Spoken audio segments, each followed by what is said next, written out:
విద్యా విధానంలో doctor B R Ambedkar open university దేశంలోనే మొట్టమొదటి సార్వత్రిక విశ్వవిద్యాలయం. దాదాపు 2.5 దశాబ్దాలుగా దూర విద్యా విధానం ద్వారా కంప్యూటర్ కోర్సును అనుసంధానం చేస్తూ BA, BCom, BSc డిగ్రీ కోర్సులను అందిస్తోంది. పోస్ట్ గ్రాడ్యుయేషన్ స్థాయి, డిగ్రీ, డిప్లొమా స్థాయి కోర్సులను ఔత్సాహికులైన విద్యార్థులకు అందిస్తోంది. డెవలప్మెంట్ స్టడీస్లో centre for economics and social studies ద్వారా MPhil, PhDతో పాటు విశ్వవిద్యాలయమే స్వయంగా దూర విద్యా విధాన అంశంపైన PhD వంటి పరిశోధన కోర్సులు ప్రవేశపెట్టింది. రాష్ట్ర వ్యాప్తంగా సుమారు 4.5 లక్షల మంది విద్యార్థులు ఈ విశ్వవిద్యాలయం నుంచి ఉన్నత విద్యావకాశాలు పొందుతున్నారు. డాక్టర్ బిఆర్ అంబేద్కర్ సార్వత్రిక విశ్వవిద్యాలయం స్థానికంగా స్వయం బోధనా పద్ధతిలో ముద్రణ రూపంలో రూపొందించిన కోర్స్ మెటీరియల్ అందిస్తోంది. కోర్స్ మెటీరియల్ అధ్యయనానికి సహకరించే విధంగా రేడియో, టెలివిజన్ పాఠ్యాంశాల ఆధారంగా కార్యక్రమాలు ప్రసారం చేస్తోంది. అధ్యయన కేంద్రాల ద్వారా ఏర్పాటు చేసే సలహా సంసర్గ తరగతులు, సైన్స్ ప్రాక్టికల్ సౌకర్యాలు విద్యార్థులకు స్వయం అధ్యయనానికి ఒక చక్కటి అవకాశం. ఇవి విద్యార్థి సమీపంలో ఉండే అధ్యయన కేంద్రం నుంచే పొందొచ్చు.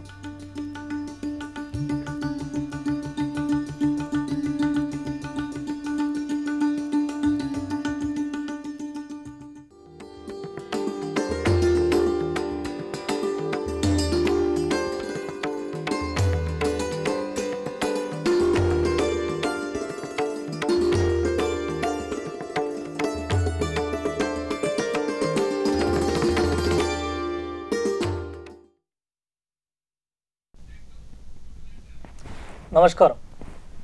డాక్టర్ బిఆర్ అంబేద్కర్ సార్వత్రిక విశ్వవిద్యాలయం వారి ప్రత్యక్ష ప్రసారాన్ని వీక్షిస్తున్న విద్యార్థులకు మరియు ప్రేక్షకులకు స్వాగతం, సుస్వాగతం. డాక్టర్ బిఆర్ అంబేద్కర్ సార్వత్రిక విశ్వవిద్యాలయం వారి పాఠ్యాంశంలో భాగంగా ఈరోజు చర్చనీయాంశము అఖిల భారత సర్వీసుల భర్తీ. ఈ పాఠ్యాంశం BA ప్రభుత్వ పాలన ద్వితీయ సంవత్సరం చదువుతున్న విశ్వవిద్యాలయం విద్యార్థులకు ఉపయోగకరంగా ఉంటుందని భావిస్తున్నాం. ఈ చర్చలో పాల్గొనడానికి వచ్చిన నిపుణులను పరిచయం చేసుకుని చర్చను ప్రారంభిద్దాం.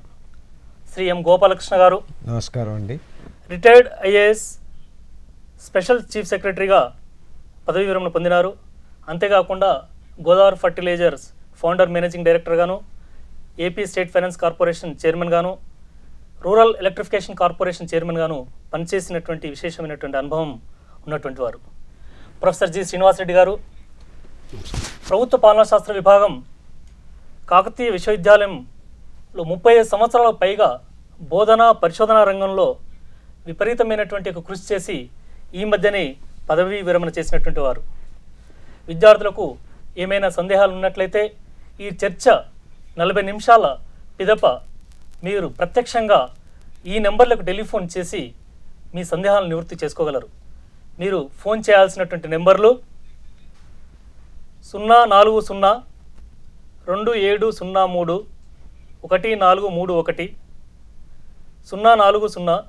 040 2703 1432, 040 2703 1433. మరొకసారి రిపీట్ చేస్తున్నాను, ఈ ఫోన్ నెంబర్లకు మీరు ఫోన్ చేసి మీ సందేహాలను నిపుణులతో నివృత్తి చేసుకోగలరు. 040 2703 1431, 040 2703 1432, 040 2703 1433. కేంద్ర ప్రభుత్వానికి వివిధ రాష్ట్ర ప్రభుత్వాలకు ఉమ్మడిగా చెందిన అఖిల భారత సర్వీసులు భారత సమాఖ్య రాజ్య వ్యవస్థలో కనిపించే ఏకకేంద్ర స్వభావాన్ని చాటి చెప్తుందనడంలో సందేహం లేదు. ఈ అఖిల భారత సర్వీసులను బ్రిటిష్ యుగంలోనే వారి సామ్రాజ్య అవసరాలకు అనుగుణంగా ముఖ్యంగా రాష్ట్ర ప్రభుత్వాలు వాటి పాలనా వ్యవస్థపై కేంద్రం గట్టి పట్టు కలిగి ఉండటానికి ఏర్పాటు చేశారని చెప్పవచ్చు. మిగతా విషయాలను మనం గోపాలకృష్ణ గారిని అడిగి తెలుసుకుందాం.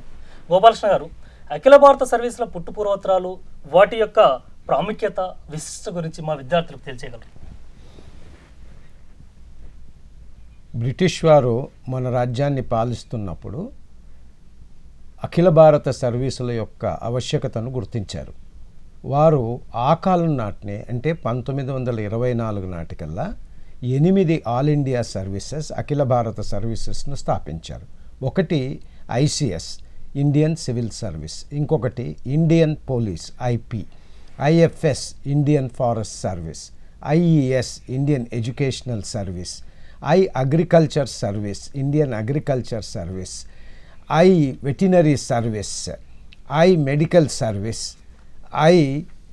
సర్వీస్ ఆఫ్ ఇంజనీర్స్ అని. అంటే వారు ఇలాంటి పెద్ద దేశం భారతదేశము, సువిశాలమైనటువంటి దేశం, దీన్ని పరిపాలించవలసిన అవసరం ఉన్నప్పుడు అన్ని రంగాలలో కూడా మనకు నిపుణులు అవసరం. ఆ నిపుణులకు మంచి సదవకాశాలు ఇస్తే కానీ వారు కూడా ఉద్యోగాలకు రారు అన్నటువంటి గుర్తింపుకు గాను ఈ సర్వీసెస్ని ప్రారంభించడం జరిగిందన్నమాట.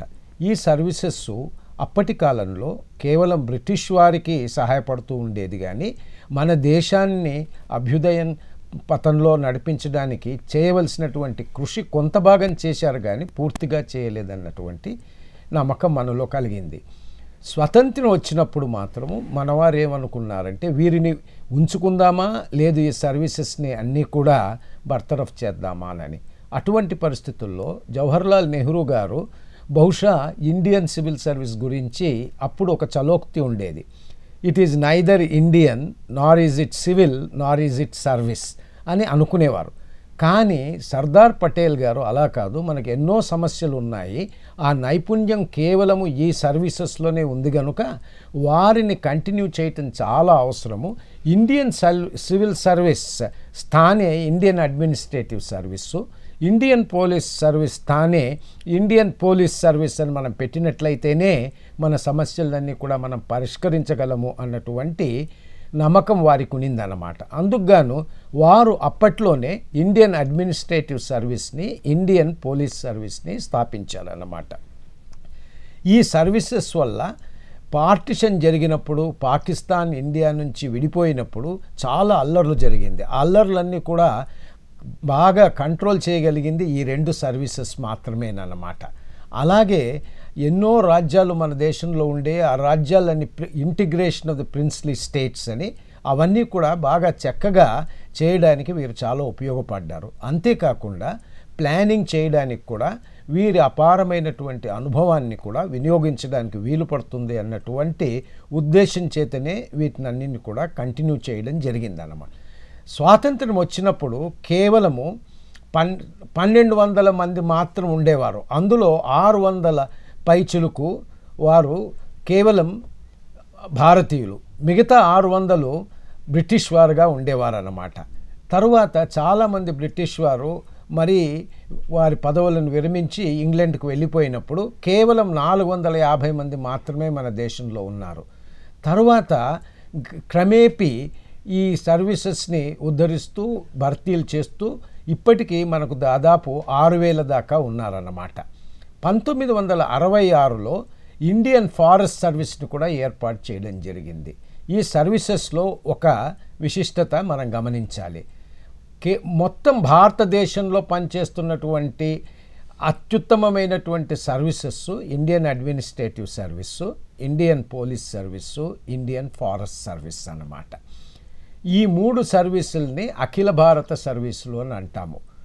కాన్స్టిట్యూషన్లో, సంవిధానంలో ఇండియన్ జ్యుడిషియల్ సర్వీస్ కూడా ఏర్పాటు చేయవచ్చును అన్నటువంటి విషయం ఉందన్నమాట. కానీ ఇంతవరకు ఆ జ్యుడిషియల్ సర్వీస్ని స్థాపించడం జరగలేదన్నమాట. తదుపరి కూడా మన పే కమిషన్స్ కానీ, అడ్మినిస్ట్రేటివ్ రిఫార్మ్స్ కమిషన్ కానీ, సర్కారియా కమిషన్ కూడా అఖిల భారత సర్వీసెస్ యొక్క విశిష్టత చాలా ఎక్కువగా ఉంది. భారతదేశాన్ని సమగ్రంగా మనము ఉంచుకోవలసినట్లయితే, జాతీయ దృక్పథం మనం కల్పించవలసినటువంటిది అయితే, మంచి ప్రమాణాలతో మన పాలన జరగాలి అంటే, సుపరిపాలన మనం అందించాలి అంటే ఇటువంటి అఖిల భారత సర్వీసెస్, ఏ సర్వీసెస్ అయితే నైపుణ్యంతో కూడినటువంటి వారిని పరీక్ష ద్వారా, కాంపిటీషన్ ద్వారా ఎన్నిక చేసుకొని వారికి సరి అయినటువంటి తరబేతి ఇచ్చినట్లయితే అటువంటి సమిష్టమైనటువంటి అన్ని రంగాలలో అత్యున్నత స్థాయిని కూడా ఆక్రమించడానికి వారు ఉపయోగపడతారు. కాబట్టి ఇటువంటి సర్వీస్ని మనం కాన్స్టిట్యూట్ చేయాలన్నటువంటి డిసిషన్ అప్పుడు తీసుకున్నారండి. ప్రొఫెసర్ శ్రీనివాస్ రెడ్డి గారు, ఈ ఆల్ ఇండియా సర్వీసెస్ భారతదేశ పాలనలో ఒక ముఖ్యమైనటువంటి ఒక విభాగంగా పరిణతి చెందని చెప్పవచ్చు. అయితే ముఖ్యంగా ఇది సెలక్షన్ ప్రాసెస్ ఏ రకంగా ఉంటుంది, ఇది హిస్టారికల్గా ఏమైనా మార్పులు వచ్చినాయా ఈ సెలక్షన్ ప్రాసెస్లో మొట్టమొదటి నుంచి ఇప్పటి వరకు? అది మీరు మా విద్యార్థులకు వివరించగలరు? తొలుత ఈ సర్వీసులను చాలా యువకులైనటువంటి వాళ్ళు, చిన్న వయసులో ఉన్నటువంటి వాళ్ళను ఎంపిక చేసి జీవితాంతం వాళ్ళదే వృత్తిలో ఉండేట్టుగా, అంటే కెరీర్ సివిల్ సర్వీసు మోల్డ్లో రూపొందించడం జరిగింది. అప్పట్లో ఉన్నటువంటి వ్యయ పరిమితిని రాను రాను పెంచి, అంటే రిజర్వేషన్లకు చెందినటువంటి కులాలు వర్గాలకు సంబంధించినటువంటి వాళ్ళ వెసులుబాటు కొరకు వాళ్ళు చాలా వరకు కూడా చిన్న వయసులో విద్య పొందేటువంటి అవకాశం లేదు కనుక వాళ్ళ సౌలభ్యం కోసం కొంత వయో పరిమితిని పెంచడం ఇదంతా కూడా జరిగింది. అయితే తొలుత ఉన్నటువంటి భర్తీ విధానం యూరోపియన్లకే పరిమితమైంది. పరీక్షలు కూడా ఇంగ్లాండ్లోనే జరిగేది. తర్వాత ఆనాటి శిక్షణ కూడా బ్రిటిష్ యూనివర్సిటీస్లో వీళ్ళకు శిక్షణ ఇచ్చేటువంటి ఏర్పాటు చేయడం జరిగింది. ఈ కారణాల వల్ల భారతదేశం నుంచి అక్కడికి పోయి ఆ పరీక్షలు రాసి వాళ్ళకు దాంట్లో ప్రవేశం పొందేటువంటి అవకాశం దొరకలేదు. అయితే కొన్ని చారిత్రక కారణాల వల్ల, ముఖ్యంగా రెండవ ప్రపంచ యుద్ధ కాలం లోపల అక్కడ బ్రిటన్లో చాలా గందరగోళంగా యుద్ధ పరిస్థితుల మూలంగా అక్కడ శిక్షణ ఇచ్చేటువంటి అవకాశం లేక భారతదేశానికి శిక్షణా కేంద్రాన్ని తరలించడం జరిగింది. ఇట్లా కాలక్రమంలో భారతీయం అయిపోవడం అనేటువంటిది ఐఏఎస్ సర్వీసెస్ జరిగినాయి. అయితే ఇప్పటికి కూడా Indian civil services neither Indian నార్ సివిల్ నార్ సర్వీస్ అనేటువంటిది ఇప్పటికి కూడా కొట్టొచ్చినట్టు అదే పద్ధతిలో కనబడుతున్నది. ఎందుకంటే ఇప్పుడు ఉన్నటువంటి పరీక్షా విధానం కూడా దీంట్లో సోషల్ సైన్స్ సబ్జెక్ట్స్ కానీ వేరే సబ్జెక్ట్స్ కానీ ముఖ్యంగా పాశ్చాత్య విద్యా విధానం నుంచి రూపొందినటువంటి భావజాలం కానీ భావనలు కానీ ఆలోచన విధానం కానీ ఇప్పటికి కూడా ఐఏఎస్ పరీక్షకు చదివేటువంటి వాళ్ళు ఐఏ శాస్త్రాన్ని చదవడం జరుగుతున్నది. కుట్టొచ్చినట్టు కనబడేటువంటి ఒక పెద్ద లోపం ఏమిటంటే భారతదేశాన్ని గురించి కానీ ఇక్కడ సంప్రదాయాలను గురించి కానీ ఇక్కడ సాంస్కృతిక వారసత్వాన్ని గురించి కానీ ఇవి తప్పనిసరిగా ఫౌండేషనల్ సబ్జెక్ట్స్గా ఉండి వాటిల్లో ప్రవేశం ఉన్నటువంటి వాళ్ళకు ఈ సర్వీసెస్ను ఓపెన్ చేసేటువంటి పద్ధతి బాగుండేది. అది భారతీయకరణ చేయడానికి చాలా పనికొచ్చేది. అదేవిధంగా ఈ సర్వీసెస్లో ఇంకొక సమస్య ఏమిటంటే అఖిల భారత సర్వీసులని పేర్కొన్నప్పటికి కూడా కొన్ని రాష్ట్రాలకు చెందినటువంటి వాళ్ళు భారతదేశంలో ఉన్నటువంటి అసమమైనటువంటి అభివృద్ధి మూలంగా అన్ని రాష్ట్రాలు ఒకే రకంగా అభివృద్ధి చెందలేదు, రాష్ట్రంలో ప్రాంతాలు కూడా ఒకే రకంగా అభివృద్ధి చెందలేదు. ఈనాడు మనం కొన్ని ఈ వేర్పాటువాద ధోరణులు ఇవన్నీ కూడా చూస్తున్నాం. అయితే వీటి మూలంగా ఏమవుతున్నదంటే అఖిల భారత సర్వీసులు ఒక పక్కన చాలా భారతదేశం యొక్క సమగ్రత కోసం, అఖండత కోసం, దేశ అభివృద్ధి కోసం చాలా ప్రముఖమైనటువంటి కాంట్రిబ్యూషన్ చేసినవి, దాన్ని కాదనలేము. కానీ దాంట్లో ఉన్నటువంటి సమస్యలు కూడా ఇప్పటికి కూడా ఉన్నాయి. అఖిల భారత నేపథ్యం అనేటువంటిది వాటి లేదు. ఉదాహరణకి సిక్కిం మణిపూర్ అసెంబ్లీ ఒకసారి ఒక రెజల్యూషన్ పాస్ చేసింది. 8th షెడ్యూల్లో ఉన్నటువంటి సబ్జెక్ట్స్లో ఉన్నటువంటి భాషల్లో పరీక్ష రాసేటువంటి మెయిన్ ఎగ్జామ్స్ను అవకాశం కల్పించింది. వాటితోటి ఇట్లాంటి రాష్ట్రాల యొక్క ముఖ్యంగా నార్త్ ఈస్టర్న్ స్టేట్స్ ఇట్లాంటివి ఈ 8th షెడ్యూల్లో లేకపోవడం మూలంగా వాళ్ళకు రాసేటువంటి అవకాశం లేదని, అన్ఈక్వల్ ఆపర్చునిటీస్ ఉన్నాయని, ఇట్లాంటివి అది ఒకటే కాకుండా మొత్తం రాష్ట్రం నుంచి ఒకే ఒక వ్యక్తి ఐఏఎస్లో ఉన్నారని చెప్పి వాళ్ళ అసెంబ్లీ రిజల్యూషన్లో కూడా పేర్కోవడం జరిగింది. అయితే ఇట్లాంటి సమస్యలు ఇప్పటికి కూడా ఉన్నాయి. తర్వాత అఖిల భారత సర్వీసుల యొక్క వాళ్ళ యొక్క క్వాలిటీ కూడా చాలా డీజనరేట్ అయిందని మనం చెప్పక తప్పదు. ఎందుకంటే అప్పుడు చాలా ప్రీమియర్ సర్వీసెస్గా ఉండేది. కానీ ఇప్పుడు అనేకమైనటువంటి ఉద్యోగాలలో ఆల్టర్నేటివ్ ప్రత్యామ్నాయమైనటువంటి అవకాశాలు దొరుకుతున్నాయి. పెద్ద ఎత్తున డబ్బులు సంపాదించుకునేటువంటి అవకాశం కానీ, చాలా సుఖమైనటువంటి జీవితం గడపడానికి కానీ ఇట్లాంటి వాటికి అవకాశాలు ఉన్నటువంటి ఈ నేపథ్యం లోపల వీటి యొక్క ఇంపార్టెన్స్ను ఎన్హాన్స్ చేయడానికి ఇంకా కృషి చేయాల్సినటువంటి అవసరం ఉంది. ఒక విషయాన్ని గురించి చాలా పాజిటివ్ సైడ్లో ఐఏఎస్ అనేటువంటిది బహుశా భారతదేశంలో రెండవ ప్రపంచ యుద్ధం తర్వాత స్వాతంత్రం పొందినటువంటి పలు దేశాలలో భారతదేశం ఒక దాంట్లోనే మిలిటరీ రూల్ కానీ డిక్టేటర్షిప్ కానీ గురి కాకుండా ఈ సివిలియన్ అడ్మినిస్ట్రేటర్ జాగ్రత్తగా భారతదేశాన్ని కాపాడడం, ఇంత వైవిధ్యం కలిగినటువంటి దేశంలో అనేక వందల భాషలు ఉపభాషలు మాట్లాడుతూ అనేకమైనటువంటి మతాలు జాతులు కులాలకు చెందినటువంటి వాళ్ళను ఏకతాటి మీద నడిపించడంలో వీళ్ళు అమోఘమైనటువంటి పాత్రను నిర్వర్తించారు. అయితే ఇప్పుడున్నటువంటి మారుతున్న కాలంలో ఈ నిపుణులకి ఈ విషయాన్ని గురించి కూడా చర్చించాల్సినటువంటి అవసరం ఉంది. ఐఏఎస్ ఉద్యోగులు, ఆల్ ఇండియా సర్వీసెస్ ఉద్యోగులు నిపుణ సర్వీసులకు చెందినటువంటి వాళ్ళు కాదు. ముఖ్యంగా ఐఏఎస్ వాళ్ళు అనేక శాఖలలో పనిచేసేటువంటి అవకాశం కల్పిస్తున్నారు.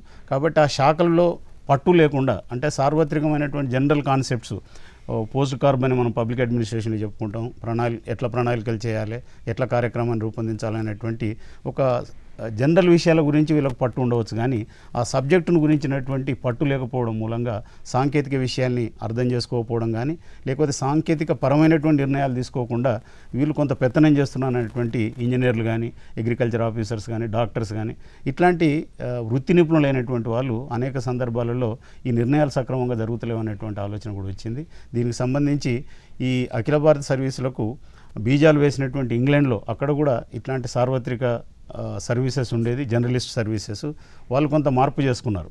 ఫుల్టన్ కమిటీ నివేదిక ఆధారంగా వీటిని కొన్ని బ్రాడ్ స్పెషలైజేషన్స్, స్థూలమైనటువంటి కొన్ని స్పెషలైజేషన్స్ కింద వీటిని విడగొట్టి దాంట్లోనే వాళ్ళని ఉంచేటువంటి ప్రయత్నం మూలంగా కొంత జర్నలిస్టు స్పెషలిస్టును ఇంటిగ్రేట్ చేసినటువంటి పరిస్థితి అక్కడ ఉంది. భారతదేశంలో కూడా అనేకమైనటువంటి కమిటీలు, కమిషన్లు ఈ సిఫారసు చేసినప్పటికి కూడా దీనికి సంబంధించినటువంటి పురోగతి ఏమీ జరగలేదు. గోపాలకృష్ణ గారు, ముఖ్యంగా ఈ వయసు రీత్యా మినిమం ఏజ్ అనేటువంటిది ఎందుకు రెస్ట్రిక్ట్ చేయాల్సి వచ్చింది? లేదు ఇది పెంచడం వల్ల ఎటువంటి ఇబ్బంది తలెత్తుందా? లేదు ఈ ఛాన్సెస్ ఏదైతే ఉన్నదో 3 ఛాన్సులు 4 ఛాన్సులు అనేటువంటి రైటింగ్ ఆఫ్ ఎగ్జామినేషన్ ఉంది కాంపిటేటివ్ ఎగ్జామ్స్, పర్టికులర్ యూపీఎస్సీ ద్వారా రిక్రూట్ అయ్యి ఐఏఎస్కి, ఎందుకు అది పెట్టాల్సి వచ్చింది? దానికి ఉన్నటువంటి కారణాలు ఏంటి?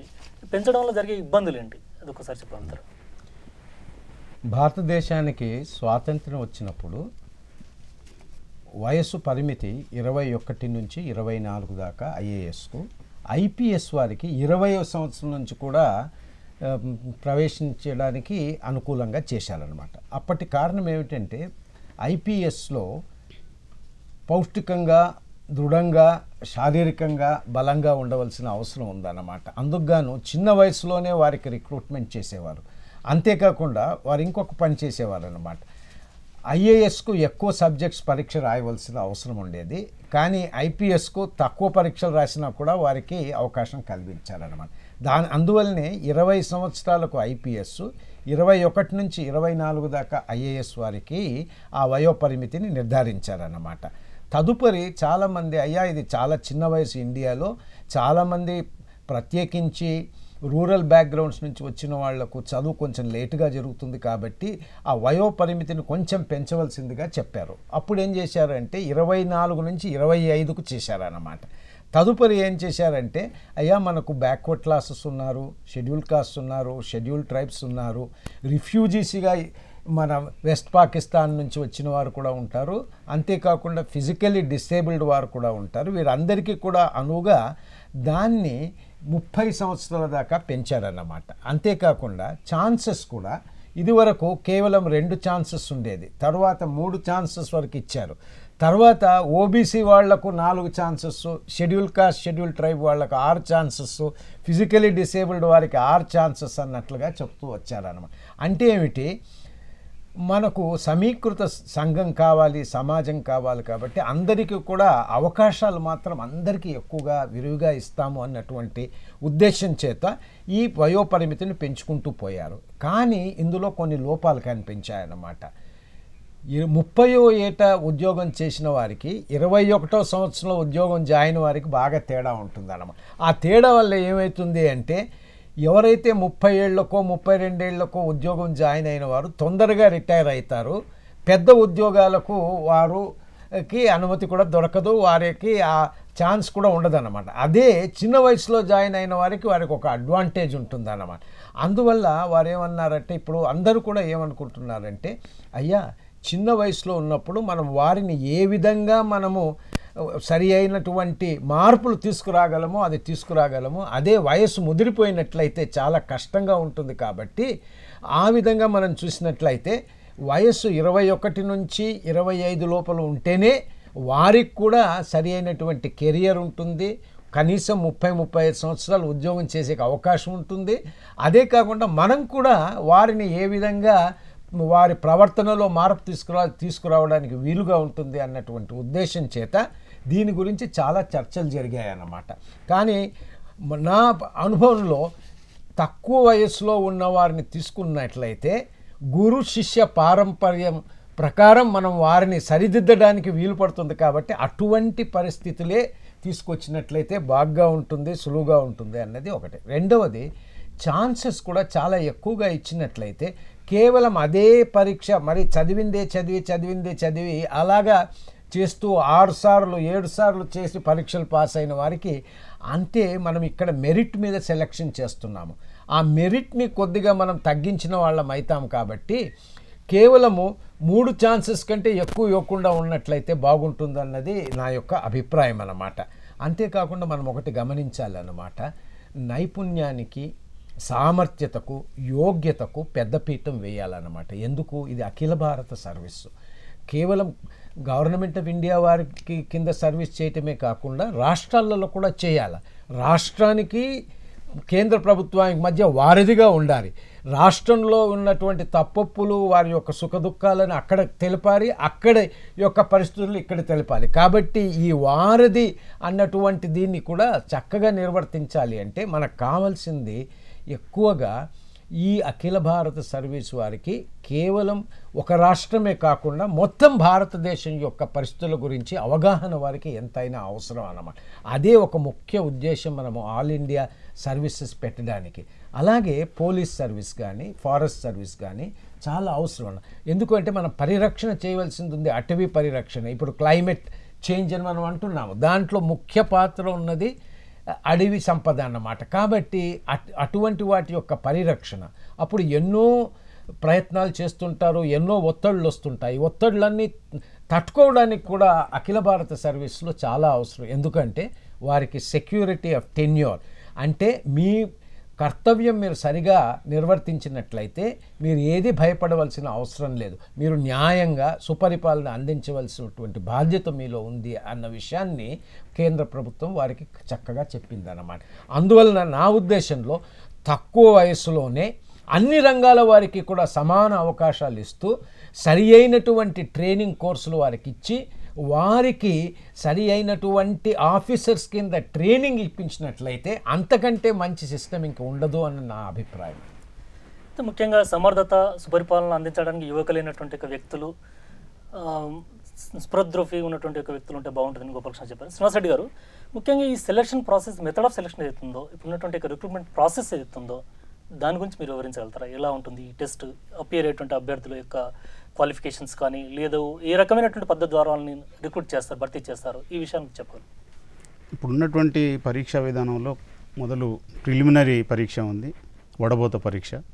దాంట్లో అర్హత పొందినటువంటి వాళ్ళను మెయిన్ పరీక్ష రాయించడం, మెయిన్ పరీక్షతో పాటుగా ఇంటర్వ్యూస్ పెట్టడం, మెయిన్ పరీక్ష ఇంటర్వ్యూలు కలిపి ఒక మెరిట్ లిస్ట్ తయారు చేసి దాంట్లో భాషకు సంబంధించినటువంటి సబ్జెక్ట్స్ను వాటి మార్కులను పక్కకు పెట్టి వాటిని కేవలం ఎలిజిబిలిటీ కోసమే చూసి తర్వాత క్వాలిఫైయింగ్ ర్యాంకు కోసం ఈ రెండింటిని కలిపి వీళ్ళను వివిధ సర్వీసుల్లో ఫిక్స్ చేయడం అనేటువంటిది ఇది జరుగుతున్నది. అయితే దీంట్లో ముఖ్యంగా మనకు పెద్ద లోపం కనబడేది ఏమిటనంటే ఈ సెలెక్షన్స్లో సైకలాజికల్ టెస్ట్ ఉండాలి, మానసిక పరీక్షలు ఉండాలనేటువంటిది కొఠారి కమిషన్ ఒక ముఖ్యమైనటువంటి సిఫారసు చేసింది. దాన్ని ఇంతవరకు కూడా అంగీకరించలేదు. ఈనాడు ఉన్నటువంటి పద్ధతిలో కేవలం మెమరీ బాగా ఉండి, అంటే భారతదేశంలో కొన్ని చారిత్రక కారణాల వల్ల ఉన్నత కులాలలో ఉన్నటువంటి వాళ్ళు, ముఖ్యంగా బ్రాహ్మణులు కావచ్చు, చదువు సంధ్యలు బాగా ఉన్నటువంటి వాళ్ళకి ఈ మెమరీ ట్రెడిషన్ చాలా ఉంది, భాషా సౌలభ్యం చాలా ఉంది. అయితే వీటి కారణం వల్ల గోపాలకృష్ణ గారు అన్నట్టు చిన్న వయసు వాళ్ళకే దీన్ని పరిమితం చేసేది ఉంటే ఒక లాభం ఏమిటంటే యంగ్ ఏజ్లో వచ్చి వాళ్ళని బాగా మోల్డ్ చేయొచ్చు, తర్వాత ఒక సీనియరు ప్రాపకం కింద ఉండి వాళ్ళను సరైనటువంటి పద్ధతిలో రూపొందించవచ్చు. ఇట్లాంటి అడ్వాంటేజెస్ ఉంటాయి. కానీ లేట్గా ఎంటర్ కావడం వల్ల కూడా ఒక అడ్వాంటేజ్ ఉంది. ఏమిటనంటే వాళ్ళు చాలా చిన్న వయసులో ఐఏఎస్ అనేటువంటి దాంట్లోకి పోతే అది ఒక క్లోజ్డ్ ఎంటిటీ లాగా కనబడుతున్నది. ఇప్పుడు ముఖ్యంగా భారతదేశంలో ఐఏఎస్, ఆల్ ఇండియా సర్వీసెస్ వాళ్ళు పనిచేసేటువంటి పద్ధతిని కానీ చూసేది ఉంటే వాళ్ళు ఒక ట్రైబల్ ఇన్స్టింక్ట్ తోటి పనిచేస్తున్నారనేటువంటి ఒక విమర్శ కూడా ఉంది. ఫోన్ కాలర్ రెడీగా ఉన్నారు. హలో హలో చెప్పండి సార్. నమస్కారం అండి. నమస్కారం. ఇప్పుడు సివిల్ సర్వీస్ ప్రిలిమినరీ సంబంధించి అన్ని సబ్జెక్ట్స్ కి కట్ ఆఫ్ అనేది ఒకే విధంగా ఉంటుందండి? అంటే రాసినటువంటి ఆప్షన్లకు అన్ని కట్ ఆఫ్ ఒకే రకంగా ఉంటుంది అనే విషయం. అవునండి. ప్రిలిమినరీకి సంబంధించిన వాటిలో ఇప్పుడు ఫిజిక్స్ తీసుకున్నాం అనుకోండి, దానికి కట్ ఆఫ్ మార్క్, అలా కాకుండా సోషియాలజీ తీసుకున్నప్పుడు దానికి సంబంధించిన కట్ ఆఫ్ మార్క్, ఇవన్నీ కూడా ఒకేలా ఉంటాయండి? గోపాలకృష్ణ గారు, ఈ preliminary examination cut off mark అంటే కామన్గా ఒకటే ఉంటుందా? అది మన కాలర్ యొక్క సందేహం. కామన్గా ఒకటే ఉంటుందండి. అది సహజంగా కట్ ఆఫ్ మార్క్ ఒకటే పెట్టేసి దాన్ని బట్టి తీసుకుంటారు స్క్రీనింగ్లో.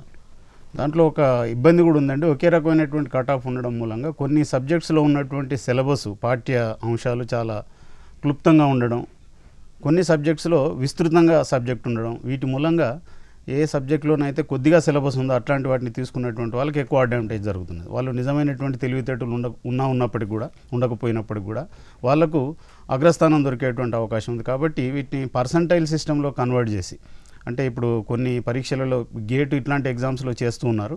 వాటిలో ఏం చేస్తున్నారంటే ఏ పరీక్షలోనైనా కూడా అత్యధిక మార్కులు వచ్చినటువంటి విద్యార్థి శాతాన్ని 100కు ఇన్ఫ్లేట్ చేస్తున్నారు. అంటే ఉదాహరణకు 80 వస్తే 80ని 100గా ట్రీట్ చేసినప్పుడు ఒక 60 వచ్చినటువంటి వాళ్ళకు ఆ మేరకు అదే నిష్పత్తిలో పెరుగుతుంది.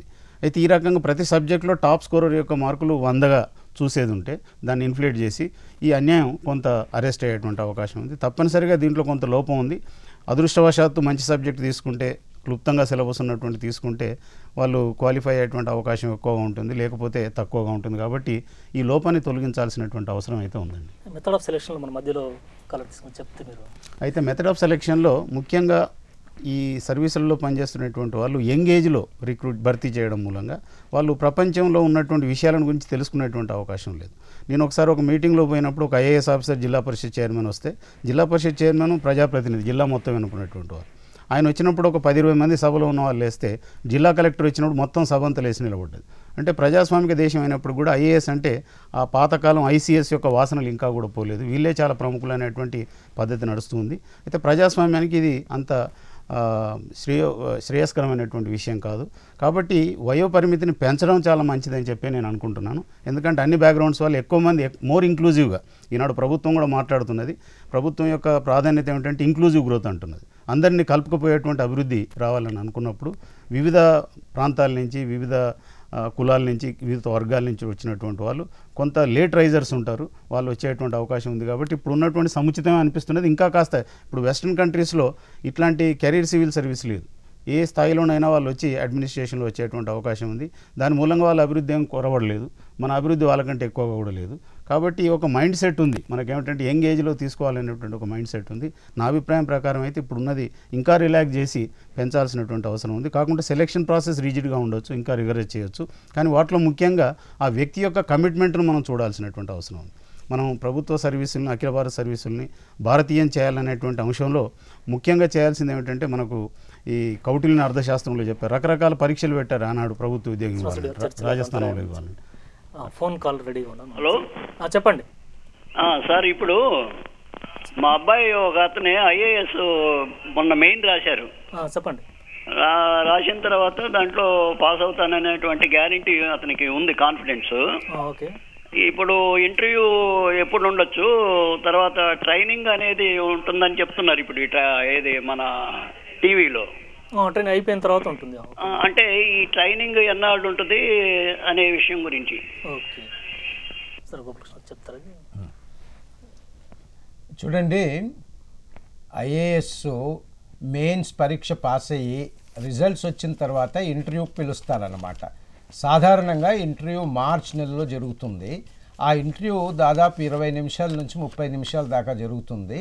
బోర్డ్ ఆఫ్ ఎగ్జామినేషన్ ఉంటుంది. వాళ్ళు కూర్చుని ప్రశ్నలు అడుగుతూ ఉంటారన్నమాట వివిధ సబ్జెక్ట్స్ మీద. అంతేకాకుండా అతని యొక్క పర్సనాలిటీ, అతని యొక్క దృక్పథము, అతని యొక్క సెల్ఫ్ కాన్ఫిడెన్సు, ఆత్మవిశ్వాసము, ఇవన్నీ కూడా వారు గమనించి దానికి అనుగుణంగా మార్కులు ఇస్తారు. ఆ మార్కుల ప్రకారం సెలెక్ట్ అయినట్లయితే ముస్సోరీలో ఐఏఎస్ వారికి ట్రైనింగ్ జరుగుతుంది. ఇతర సర్వీసుల వారికి కూడా ఫౌండేషన్ కోర్స్ అని 5 నెలల పాటు అక్కడే ముస్సోరీలో జరుగుతుంది అన్నమాట. అది అయిన తర్వాత ఏ కోర్సులో అయితే మనం ఏ సర్వీస్కి అయితే మనం సెలెక్ట్ అయినామో ఆ సర్వీస్ యొక్క ట్రైనింగ్ ఇన్స్టిట్యూషన్కు పంపిస్తారు. ఐఏఎస్ వారిది ముస్సోరీలోనే ఉంది.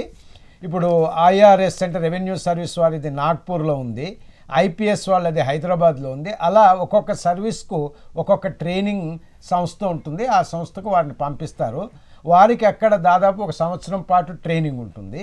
ఐఏఎస్ వరకు ఏం చేస్తారంటే వారికి కొంతపాటి థియరిటికల్ ట్రైనింగ్ ముస్సోరీలో ఇచ్చిన తర్వాత జిల్లాలకు పంపిస్తారన్నమాట. జిల్లాల్లో సాధారణంగా 1 సంవత్సరం పాటు వారు పనిచేయవలసి ఉంటుంది. కర్ణం దగ్గర నుంచి, మున్సబ్ దగ్గర నుంచి అన్ని విషయాలు కూడా తెలుసుకుని చేయవలసి ఉంటుందండి. కాలర్ రెడీగా ఉన్నారు, ఒక నిమిషం చెప్పండి. హలో చెప్పండి. హలో సార్, నమస్తే సార్. నమస్కారం, చెప్పండి సార్ మీరు రిటైర్డ్ ఐఏఎస్ అన్నాక నాకు చాలా హ్యాపీగా ఉంది సార్. నేను చాలా హ్యాపీగా ఫీల్ అవుతున్నాను సార్. చాలా సంతోషం. ఇంతసేపు నేను టీవీలో చూస్తున్నాను సార్, కానీ ఇప్పుడే మాకు ఇక్కడ వర్షం పడుతుండడం వల్ల టీవీ ఆఫ్ అయిపోయింది సార్. అంటే పవర్ సరిగా డిష్ రావడం లేదు సార్. చాలా హ్యాపీగా ఉంది సార్. నా డౌట్ క్లియర్ చేస్తారా సార్? అడగండి సార్, నేను మెకానికల్ ఇంజనీరింగ్ ఫైనల్ ఇయర్ చదువుతున్నాను సార్.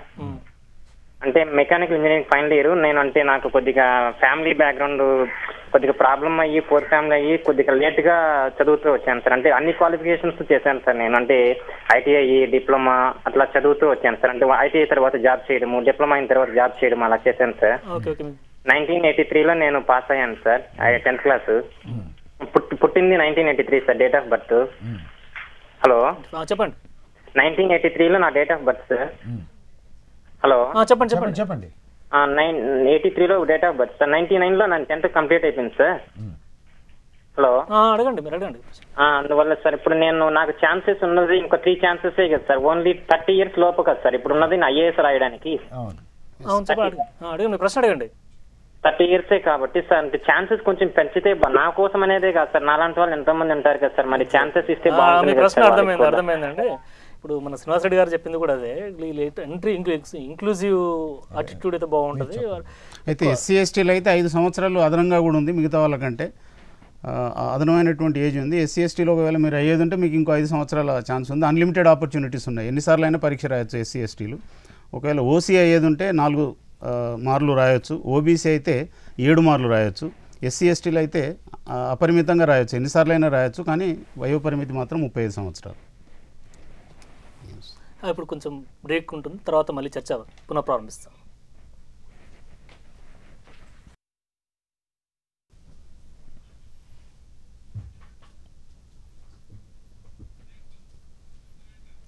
చర్చ పునః ప్రారంభం.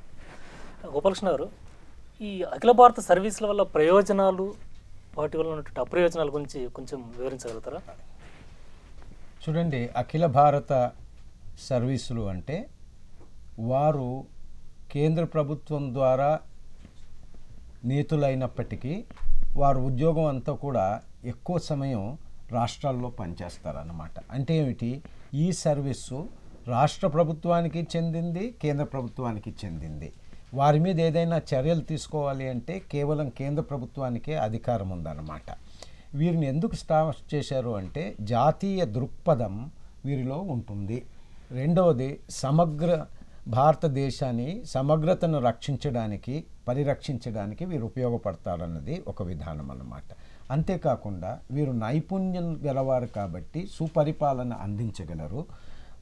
మొత్తం భారతదేశంలో కూడా ఒక యూనిఫార్మ్ స్టాండర్డ్ ఆఫ్ అడ్మినిస్ట్రేషన్ వారు తీసుకురాగలరు అన్నది ఒక ఇంపార్టెంట్ పాలసీ అన్నమాట. రెండోది, నిష్పక్షపాత పరిపాలన వారు అందించగలరు. విపత్తు సమయంలో, ఎమర్జెన్సీ సమయంలో, అత్యవసర పరిస్థితుల్లో వారు బాగా కోఆర్డినేట్ చేయగలరు అన్నది ముఖ్యం అన్నమాట. ఒక కాలర్ రెడీగా ఉన్నారు, ఒక నిమిషం అడగండి. ఓకే, ఫోన్ కట్ అయింది. ఎక్కువగా నైపుణ్యము, అనుభవం ఉన్నవారు కనుక వారికి ఒక రాష్ట్రంలో జరుగుతున్న విషయాలే కాకుండా ఇతర రాష్ట్రాల్లోనూ, కేంద్ర రాష్ట్రాల్లోనూ జరుగుతున్న విషయాలు అన్నీ కూడా అవగాహన బాగా ఉంటుంది. అంతేకాకుండా రాష్ట్రానికి, కేంద్ర ప్రభుత్వానికి మధ్య వారధిగా వీరు ఉండగలరు. అంతేకాకుండా వీరు నిష్పక్షపాతంగా పనిచేయగలరు అన్నది వీరి యొక్క ప్రయోజనాలు అన్నమాట. వారి అప్రయోజనాలు అంటే, ఒకటి ఇప్పుడే శ్రీనివాసరెడ్డి గారు చెప్పారు, ఇదివరకు అన్నిటికంటే మంచి సర్వీసు, మంచి కెరియర్ అంటే అఖిల భారత సర్వీసులు అన్నమాట. కానీ ఇప్పుడు ఎన్నో ఇతరత్రా కూడా మంచి మంచి అవకాశాలు దొరుకుతున్నాయన్నమాట. ఇన్ఫర్మేషన్ టెక్నాలజీ ఉంది, సైన్స్ అండ్ టెక్నాలజీ ఉంది, బిజినెస్లో ఉంది. కాబట్టి సరి అయినటువంటి సామర్థ్యం గల వారిని మనం రిక్రూట్ చేస్తున్నామా లేదా అన్న దీని విషయంలో కూడా కొన్ని అనుమానాలు ఉన్నాయన్నమాట. రెండవది, కొంతమంది ఏమంటున్నారు, ఈ రిజర్వేషన్స్ వల్ల కూడా బహుశా నైపుణ్యత అంత ఎక్కువగా లేదేమో అని అనుకుంటున్నారు అన్నమాట. కాలర్ ఒకరు వెయిట్ చేస్తున్నారు, అడగండి, చెప్పండి. హలో, చెప్పండి. ముగ్గురు నమస్తే సార్. నమస్కారం, చెప్పండి. హలో, చెప్పండి, నమస్కారం, చెప్పండి. క్వశ్చన్ సార్, ఇప్పుడు మొన్న ఏఆర్సీ ప్రపోజల్ ప్రకారము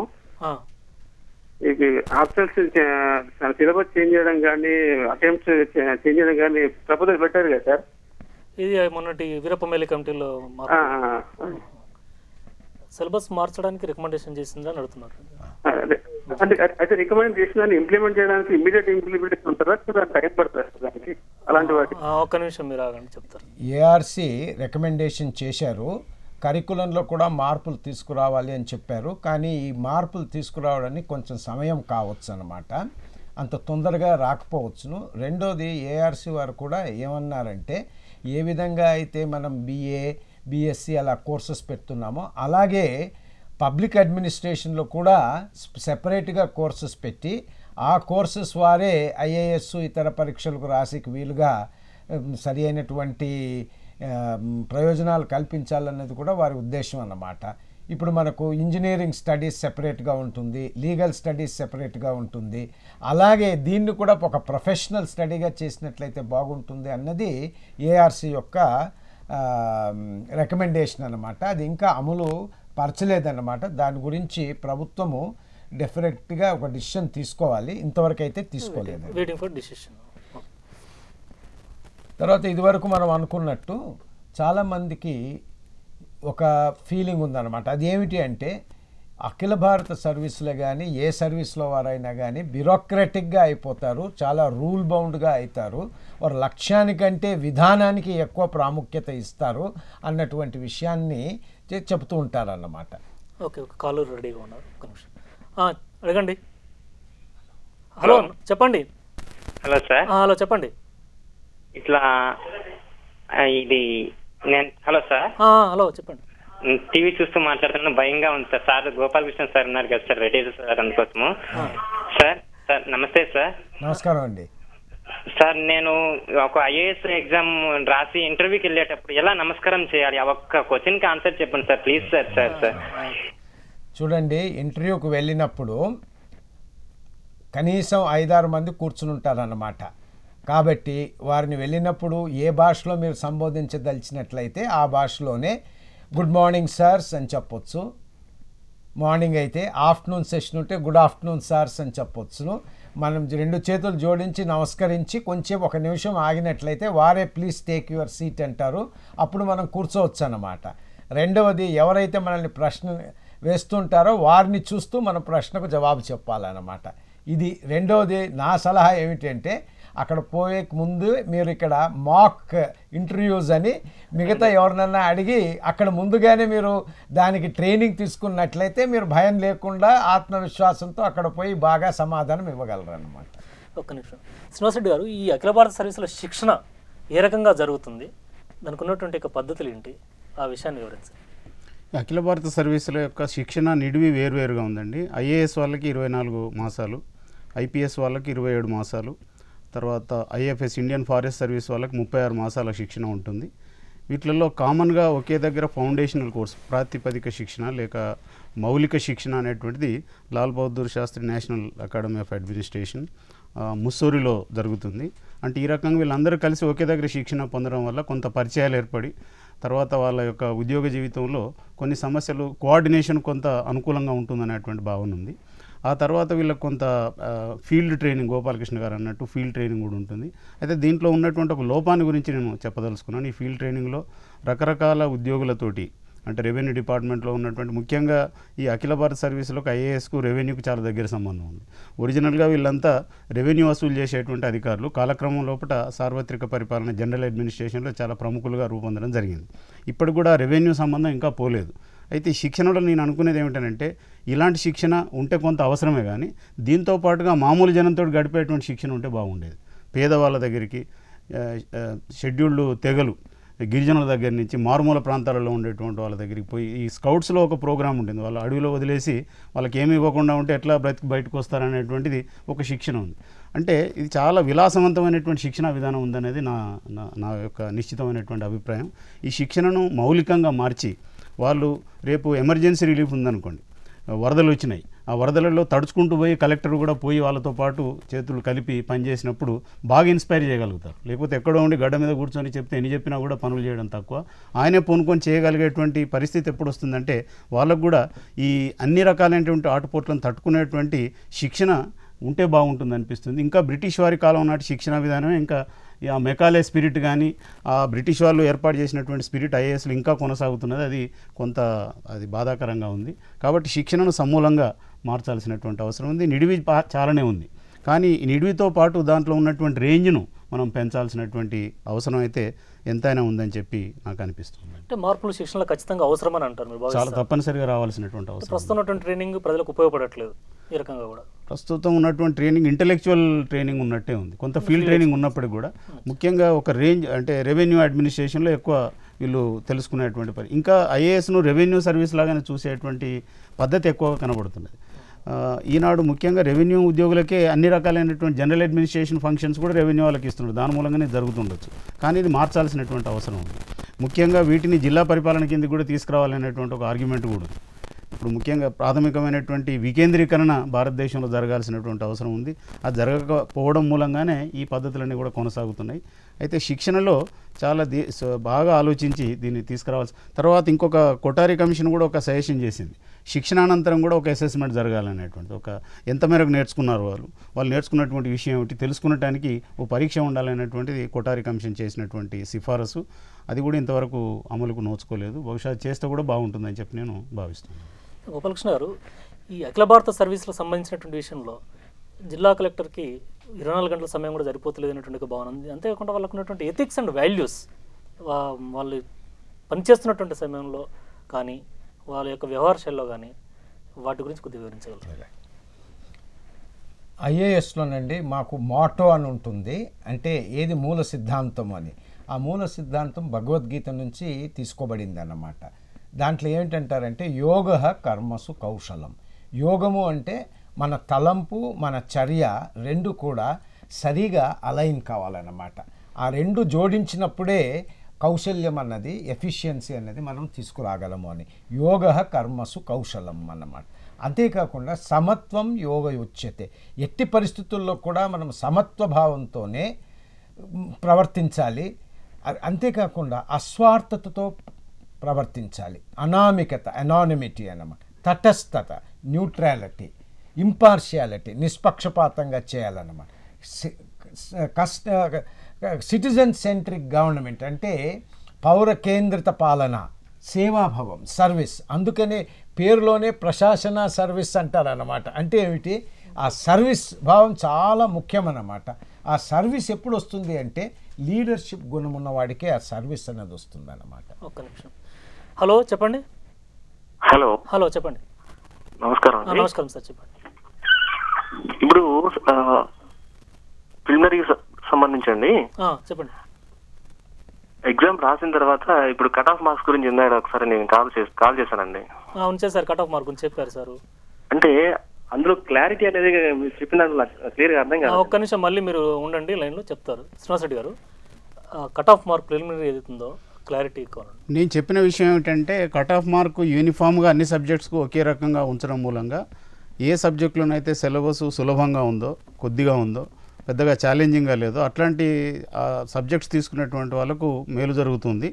ఆ సబ్జెక్ట్ తీసుకోపోయినటువంటి వాళ్ళకు టఫ్గా ఉండేటువంటి సబ్జెక్ట్స్, సిలబస్ బాగా ఉండేటువంటి సబ్జెక్ట్స్ తీసుకున్నటువంటి వాళ్ళ కెపాసిటీ ఎక్కువ ఉన్నప్పుడు కూడా అది ప్రూవ్ కావడం లేదు. అందుకొరకే నేను చెప్పింది ఏమిటంటే గేటు ఇట్లాంటి పరీక్షలలో పర్సంటైల్ సిస్టమ్ అని ఉంది. ఒక 15 సబ్జెక్ట్స్ ఉంటే 15 సబ్జెక్ట్స్లో హయ్యెస్ట్ దాన్ని 100కు అడ్జస్ట్ చేసి మిగతా వాటి అన్నిటి కూడా ఆ మేరకు ఆ పర్సంటేజ్ యాడ్ చేసుకుంటూ పోయేది ఉంటే మొత్తంగా అందరికీ టాపర్ ఇన్ ఈచ్ సబ్జెక్టు ఒకే రకమైనటువంటి మార్కులు వస్తాయి. కాబట్టి ఇంటర్ సబ్జెక్టు వేరియబిలిటీ అనేటువంటి తగ్గుతుంది, అందరికి న్యాయం జరుగుతుంది అనేటువంటి విషయాన్ని నేను చెప్పాను.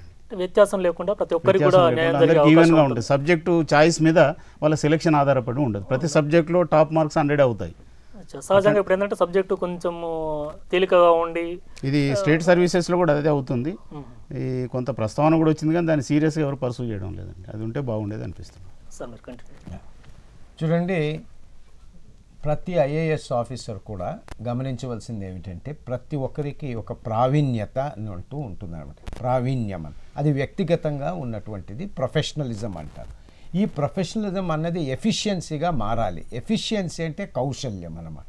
అంటే ఇద్దరు ముగ్గురు కలిసి సరిగా పనిచేయటము, కోఆర్డినేటెడ్గా పనిచేయటం, దాన్ని ఎఫిషియన్సీ అంటాం అన్నమాట. ఆ ఎఫిషియన్సీ ఎఫెక్టివ్నెస్గా మారాలి. ఎఫెక్టివ్నెస్ అంటే సంస్థాగతంగా అనుకున్న పనిని మనం చేయగలగాలన్నమాట. దాన్నే సాఫల్యం అంటాం. ఏ విధంగానైతే మనం ప్రావీణ్యాన్ని కౌశల్యంగాను, కౌశల్యాన్ని సాఫల్యంగాను మార్పు తీసుకురాగలమో అది చాలా ముఖ్యం అన్నమాట ప్రతి సర్వీస్లోనూ. ప్రత్యేకించి ఆల్ ఇండియా సర్వీసెస్లో దీనికి ఇంకా ఎక్కువ ప్రాముఖ్యత ఇవ్వవలసిన అవసరం ఉంది. రెండవది, అఖిల భారత్ సర్వీసెస్లో దేశంలో మార్పులు తీసుకురావటం చాలా ముఖ్యమైనటువంటి కర్తవ్యం అన్నమాట. ఆ మార్పు తీసుకురావాలి అంటే ప్రతి ఒక్కరికి నేర్పు ఉండాలి, నేర్పుతో పాటు ఓర్పు ఉండాలి, ఓర్పుతో పాటు కూర్పు ఉండాలి, కూర్పుతో పాటు మలుపు ఉండాలి, చేర్పు ఉండాలి, అంతేకాకుండా తీర్పు చేయాలి, వారికి గెలుపు రావాలి. ఇవన్నీ వస్తేనే మార్పు అనేది వస్తుందన్నమాట. ఆ మార్పు తీసుకురావాలి మన విద్యార్థుల్లో కూడా. వారు కూడా పరీక్షలకు ప్రిపేర్ చేస్తున్నప్పుడు వారికి నా సలహా ఏమిటి, నేను ఐఏఎస్ పాస్ అయ్యి కానీ ఉద్యోగంలో ప్రమోషన్లు పొందినా కానీ నేను గమనించింది ఒక పంచసూత్రం అన్నమాట. ఇది మన స్టూడెంట్స్కి అంతా కూడా వర్తిస్తుంది అన్నమాట. ఆ పంచసూత్రం ఏమిటి అంటే హోంవర్క్ చేయాలన్నమాట, రెండవది హార్డ్ వర్క్ చేయాలి, మూడవది స్మార్ట్ వర్క్ చేయాలి, నాలుగవది టీం వర్క్ ఉండాలి, ఐదవది మనకు నెట్వర్క్ ఉండాలన్నమాట. ఈ 5 మనం సమీకృతంగా చేసినట్లయితేనే సక్సెస్ మనం పొందుతామన్నమాట. ఇది నేను అందరికీ విన్నపిస్తున్నది ఏమిటంటే స్టూడెంట్స్ అందరూ కూడా దీన్ని బాగా గమనించండి. Homework, hard work, smart work, team work, network, ఈ 5 ఉన్నట్లయితే సహకారం, సహయోగం, కోఆర్డినేషన్ అన్నీ కూడా కలిసి వచ్చేస్తాయి అన్నమాట. శ్రీనివాస్ రెడ్డి గారు, ఇప్పుడు సార్ చెప్పినట్టు స్మార్ట్, హార్డ్, హోంవర్క్ ఇవన్నిటితోటి సాధించగలేనిది ఏదీ లేదని క్లియర్గా చెప్పారు గోపాలకృష్ణ గారు. అయితే ఈ రిజర్వేషన్స్ వల్ల, రిజర్వేషన్ విధానం అవలంబించడం వల్ల ఈ రిక్రూట్మెంట్ అవుతున్నటువంటి వ్యక్తుల్లో ఉన్నటువంటి ఒక పరిపాలన అనుభవం లోపించే అవకాశం ఉందా? ఎందుకంటే ఇది మెరిట్ ప్రకారంగా రిక్రూట్మెంట్ అవుతున్నటువంటి ఒక భావన ఉన్నది కాబట్టి ఈ విషయం మీద స్పందించారు. ఈ విషయంలో రాజ్యాంగం కూడా ఒక విషయం చెబుతూ ఉన్నది. రిజర్వేషన్లు అనేటువంటివి ఎఫిషియన్సీని కాంప్రమైజ్ చేయకుండా, అంటే ప్రతిభను కనుమరుగు చేయకుండా ఉండే విధంగా ఉండాలనేటువంటిది ఉంది. ఈనాడు ఎస్సీ ఎస్టీలకు ఇచ్చినటువంటి రిజర్వేషన్లలో కూడా అపారమైనటువంటి కాంపిటీషన్ ఉన్నది. వాళ్ళలో కూడా చాలామంది కంపీట్ చేస్తున్నారు. తర్వాత వాళ్ళ యొక్క ప్రతిభ అనేటువంటి సాధారణమైనటువంటి పద్ధతిలో మనం అసెస్ చేసినప్పుడు మిగతా కాస్ట్ తోటి, అంటే సెంచరీస్ తరబడిగా ముందుగా వాళ్ళకి విద్య వచ్చినటువంటి కులాలతోటి వీళ్ళను జత చేసి చూసినప్పుడు వాళ్ళలో తక్కువ కనబడవచ్చు.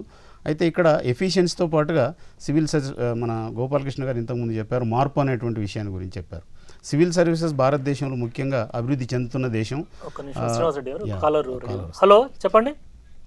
హలో నమస్కారం చెప్పండి. హలో నమస్కారం చెప్పండి. హలో సార్, నా పేరు ఇంతియాజ్ సార్. చెప్పండి ఇంతియాజ్ గారు. నేను అనంతపూర్ నుంచి కాల్ చేస్తున్నాను సార్. చెప్పండి. Good afternoon sir. Good afternoon sir. నాకు ఒక డౌట్ సార్. అడగండి. ఇప్పుడు ఇంటర్వ్యూకి వస్తాం కదా సార్, అప్పుడు విషయం ఎట్లా చేయాలి సార్? 2 చేతిలో మన బ్యాగ్ ఏమైనా ఉంటుంది కదా సార్, ఫైల్, అప్పుడు ఎట్లా సార్? ఓకే ఓకే, మీరు అడిగింది అర్థమైంది. ఇప్పుడు ఏమన్నా ఫైల్స్ కానీ బ్యాగులు కానీ మెటీరియల్ కానీ పట్టుకోవచ్చు. ఫైళ్ళు కానీ ఏదైనా ఉంటే కూడా చంకన పెట్టుకోవచ్చును, పెట్టుకుని కూడా నమస్కారం చేయొచ్చు అన్నమాట. అంతేకాకుండా ఇంటర్వ్యూలో ముఖ్యంగా మీరు ఇది గమనించుకోండి, అవసరమైతే రాసుకోండి. ఇంటర్వ్యూకి వెళ్ళేవారు they must be professional, they must be positive, they must be punctual, they must be polite అన్నమాట. ఇది మనం మనసులో పెట్టుకున్నట్లయితే ఇంటర్వ్యూ చక్కగా జరుగుతుంది అన్నమాట. ఇంకో కాలర్ కూడా అడిగిన చెప్పండి. హలో నమస్కారం చెప్పండి. హలో నమస్కారం చెప్పండి. నమస్కారం అండి, జి నారాయణ అని మాట్లాడుతున్నాను. అడగండి. ఇప్పుడు గోపాలకృష్ణ గారు చెప్పినట్టు సార్ ఏంటంటే ఈ ట్రైనింగ్ అనేది ఇప్పుడు రీఅరేంజ్మెంట్ ట్రైనింగ్ అని ఉందే, ఫస్ట్ ఇంపార్ట్ చేసిన దానికి when they go in the service, they will eventually forget. Most of it they forget because that's how the experience one gets. Okay. But what happens is, most importantly, during the service, the imparting of training has to provided for, like ఏది జిల్లాలకు వెళ్ళే training కావాలి, లేకపోతే ఒక క్లిష్టమైన పరిస్థితిని handle చేయడం అనేది, అంటే ఎమర్జెన్సీ కండిషన్స్ వచ్చినప్పుడు హ్యాండిల్ చేయాలి అని, ఇటువంటివి during the course of their service provide చేస్తే, ఆ ట్రైనింగ్ ఇస్తే వాళ్ళకి అందులోంచి బాగా చేసిన వాళ్ళని ఆ ఏరియాస్లో పెడితే చాలా యూస్ఫుల్గా ఉంటుంది. ఇది ఇన్ మై సైట్. ఒక్క నిమిషం చెప్పండి. మీరు చెప్పింది చాలా బాగానే ఉందండి, ఏకీభవిస్తున్నాను. ఏమిటంటే ఇంపార్టెంట్, అఖిల భారత సర్వీసెస్లో జాయిన్ అయిన వారికి కేవలం బిగినింగ్లో ఇచ్చిన ట్రైనింగే కాకుండా మధ్య మధ్యలో కూడా ట్రైనింగ్ ఇవ్వాల్సిన అవసరం ఉంటుందన్నమాట. నిత్యమదీయాన అంటే కంటిన్యూస్ ట్రైనింగ్ అవసరం అన్నమాట. ఆ కంటిన్యూస్ ట్రైనింగ్ ఎలాగుంటుంది అంటే లర్నింగు ఉంటుంది, అన్లర్నింగ్ ఉంటుంది, రీలర్నింగ్ కూడా ఉంటుంది అన్నమాట. Learning must be fast, unlearning must be faster, relearning must be the fastest అన్నమాట. ఇది ఎప్పుడు చేస్తూనే ఉండాలన్నమాట. ఆ నిత్యం అధ్యయనం చేస్తూ ఉంటేనే లీడర్షిప్ అంటే నాయక గుణాలు వస్తున్నాయన్నమాట. అప్పుడే ఎటువంటి పరిస్థితి వచ్చినా కూడా మనం ఎదుర్కోగలం. దానికి ఆత్మవిశ్వాసాన్ని ఏ విధంగా మనం బలపరుచుకోగలము, మన దృక్పథం ఏ విధంగా ఉండాలి, ఇవన్నీ కూడా నేర్పిస్తాయన్నమాట. కాబట్టి ట్రైనింగ్ చాలా ముఖ్యం. మీరు చెప్పింది చాలా కరెక్టు. అందుకనే మిడ్ కోర్స్ ట్రైనింగ్ అని ప్రతి 8 సంవత్సరాల్లో కూడా ఏ టైప్ ఆఫ్ ట్రైనింగ్ ఇవ్వాలి, 16 సంవత్సరాల వరకు ఏ టైప్ ఆఫ్ ట్రైనింగ్ ఇవ్వాలి, 24 ఇయర్స్ వరకు ఏ టైప్ ఆఫ్ ట్రైనింగ్ ఇవ్వాలని department of personal and training వారు ఖచ్చితంగా ఒక ప్రోగ్రామ్ ప్రకారము చిన్న వయసులో ఉన్నప్పుడు 1 మంత్ ట్రైనింగు, తర్వాత 15 డేస్ ట్రైనింగు, 1 వీక్ ట్రైనింగ్, ఇది ఖచ్చితంగా ఇస్తున్నారన్నమాట ఆఫీసర్స్కి అంతా కూడా. ఎంత ప్రతిఫలం దాని నుంచి వస్తున్నది అన్నది కొద్దిగా మనం రివ్యూ చేసుకోవాల్సిన అవసరం కూడా ఉందండి. ఓకే, శ్రీనివాస్ రెడ్డి గారు, మధ్యలో మనం చర్చ ఆపినప్పుడు ఈ రిజర్వేషన్ వల్ల వాళ్ళ యొక్క ఎఫిషియన్సీ తగ్గుతుందా, లేకుంటే ఇప్పుడు ఆపర్చునిటీస్ సరిపోతున్నాయా, ఇంకా పెంచాల్సిన అవసరం ఉందా? ఇది చాలా మందికి ఉన్నటువంటి అనుమానం అండి. రిజర్వేషన్ల మూలంగా ప్రతిభ తగ్గుతుంది, వాళ్ళు సరైనటువంటి రీతిలో పనిచేయలేరనేటువంటి ఒక ఆర్గ్యుమెంట్ ఉంది. అయితే మనం మన దేశంలో ఉన్నటువంటి అనుభవాన్ని చూసుకుంటే దక్షిణ భారతదేశంలో రిజర్వేషన్లు చాలా బాగా అమలుపరచడం జరిగింది. నార్త్ ఇండియాలో జరగలేదు. అయితే సౌత్ ఇండియాలో అడ్మినిస్ట్రేటివ్ ఎఫిషియన్సీ నార్త్ ఇండియా కంటే ఎక్కువ ఉంది. అయితే బహుశా అదే కరెక్ట్ అయ్యేది ఉంటే సౌత్ ఇండియాలో అడ్మినిస్ట్రేటివ్ ఎబిలిటీ చాలా తగ్గాల్సినటువంటి పరిస్థితి ఉండేది. అది లేదు కనుక ఇది డిస్ప్రూవ్ చేస్తున్నది. కాబట్టి మనం ప్రతిభ అనేటువంటిది, యోగ్యత అనేటువంటిది టెక్నికల్ తర్వాత సబ్స్టాంటివ్ అని 2 రకాలుగా ఉంది. కేవలం సాంకేతిక పరంగా చూసినప్పుడు వాళ్ళకు వీళ్ళంత బాగా ఇంగ్లీష్ రాయరాకపోవచ్చు, ఇంత బాగా అనర్గళంగా మాట్లాడేటువంటి సౌలభ్యం ఉండకపోవచ్చు. కానీ పనులు చేయడంలో, సమస్యలను అర్థం చేసుకోవడంలో, జనానికి సానుభూతి చూపెట్టడంలో, సామాజిక మార్పు పట్ల సానుకూలమైనటువంటి దృక్పథం ఉండడంలో వీళ్ళు మెరుగ్గా ఉండేటువంటి అవకాశం. తర్వాత ఒక జనరేషన్లో తక్కువ ఉండి వాళ్ళు సహజంగా మీరు చెప్పింది అర్థమైంది. గ్రామీణ ప్రాంత విద్యార్థులకు సౌలభ్యంగా లేదు అనేటువంటి భావన ఉంది, మీరు కాంప్లీట్ చేయనట్టు. ఓకే, మీరు మా స్టూడియోకి వచ్చి మా బిఆర్ అంబేద్కర్ సార్వత్రిక విశ్వవిద్యాలయం విద్యార్థులకు తగిన సూచనలు, సలహాలు ఇచ్చినందుకు ధన్యవాదాలు. నమస్కారం. ధన్యవాదాలు.